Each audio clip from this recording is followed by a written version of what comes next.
लेकिन लालू ने कोई कोर कसर नहीं छोड़ी।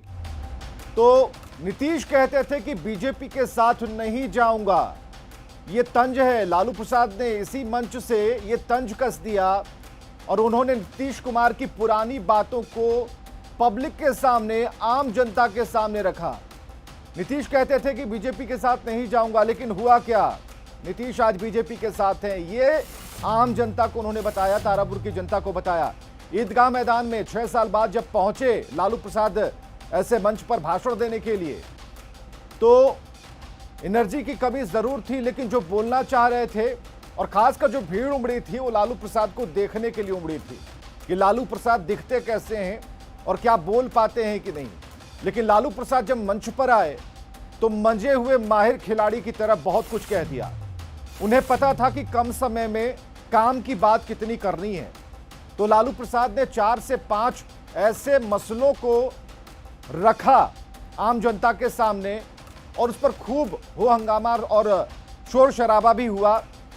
खासकर ये लालू प्रसाद के लिए एक पॉजिटिव साइन था, क्योंकि जिस तरीके से लालू प्रसाद मंच से अक्सर संबोधित करते आए हैं और पिछले कई चुनावों में अगर आप देखें लालू प्रसाद को जब जब आपने मंच पर देखा होगा तो माहौल कुछ इसी तरीके का रहता है। हालांकि स्वास्थ्य कारणों से हम बराबर कह रहे हैं कि लालू प्रसाद की आवाज थोड़ी धीमी जरूर आ रही थी, लेकिन काम की बात उन्होंने कह दी। लालू ने नीतीश कुमार को 4 से 5 बड़े बिंदुओं पर घेरा। शराबबंदी पर लालू प्रसाद का तंज जो आपने इस वक्त सुना, भी लाइव में सुना। इसके अलावा जातीय जनगणना की बात कही।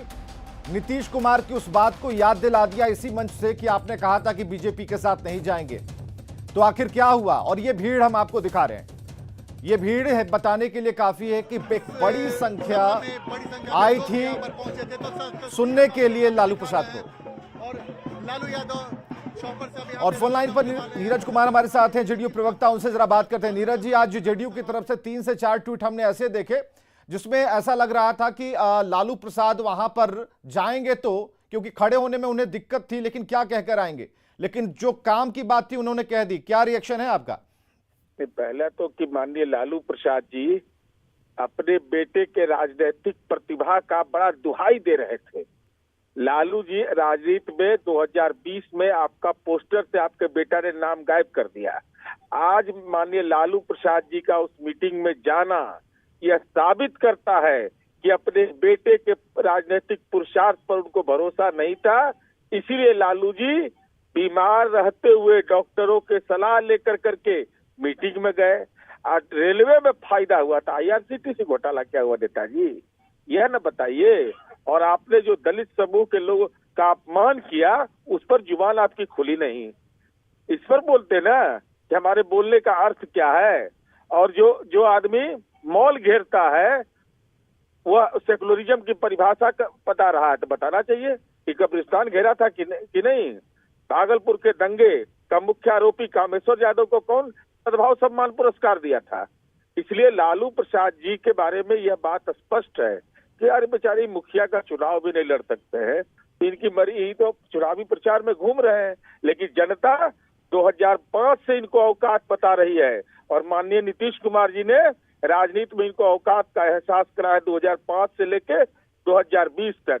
धैर्य रखिए लालू जी, आपके बेटा का भी राजनीतिक इलाज माननीय नीतीश कुमार लगातार कर रहे हैं। लेकिन कल तो तेजस्वी ने कहा कि रैली नहीं रैला होगा, तो भीड़ को लेकर क्या दिखता है? तारापुर में आप लोगों ने भी काफी जनसभाएं की, इस भीड़ को देखकर क्या ओपिनियन है जेडीयू का? अब देखिए, ये तो भीड़ तो के बारे में मैंने कोई देखा नहीं है, लेकिन भीड़ तो लग सकता है। भीड़ लालू जी के पहले नहीं लगता था। अरे जमू रहा उस्ताद तो दिखा अपना कमाल, तो इस टाइप का तो लोग जब जाएंगे तो भीड़ लगेगी। पुराना दोहा है। लेकिन ये भीड़ वोट में इनका तब्दील हुआ है। अब भीड़ कैसी भीड़ कौन लोगों की भीड़? क्या समाज के दलित समूह के लोग गए? क्या समाज के अति पिछड़ा समुदाय के लोग गए? जो लोग को सामाजिक न्याय पर इन्होंने ठगा, क्या वैसे लोगों की बड़ी हिस्सेदारी थी? ये बताना चाहिए। वो तो लालू जी का एक खास समूह है जो तबला बजाता है, राजनीतिक तबला बजाने में माहिर है, बजा रहा है।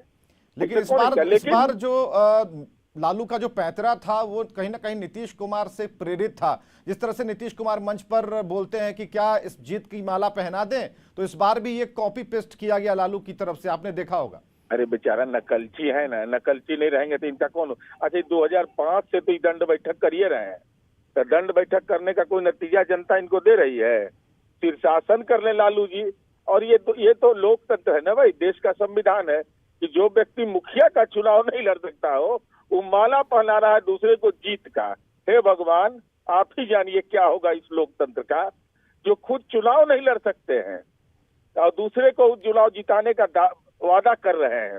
अब समझिए क्या स्थिति है। बहुत बहुत शुक्रिया नीरज जी हमसे बातचीत करने के लिए। तो ये भीड़ आपने देखी और इसमें साफ तौर पर दिखा कि भीड़ तो थी, लेकिन बहुत दिनों के बाद जब लालू प्रसाद आए तो उन्हें देखने के लिए भी भीड़ जुटी। और भीड़ का क्या मतलब है, ये सियासी पार्टियां आपस में गुणागणित कर रही हैं। खबरें लगातार जारी हैं।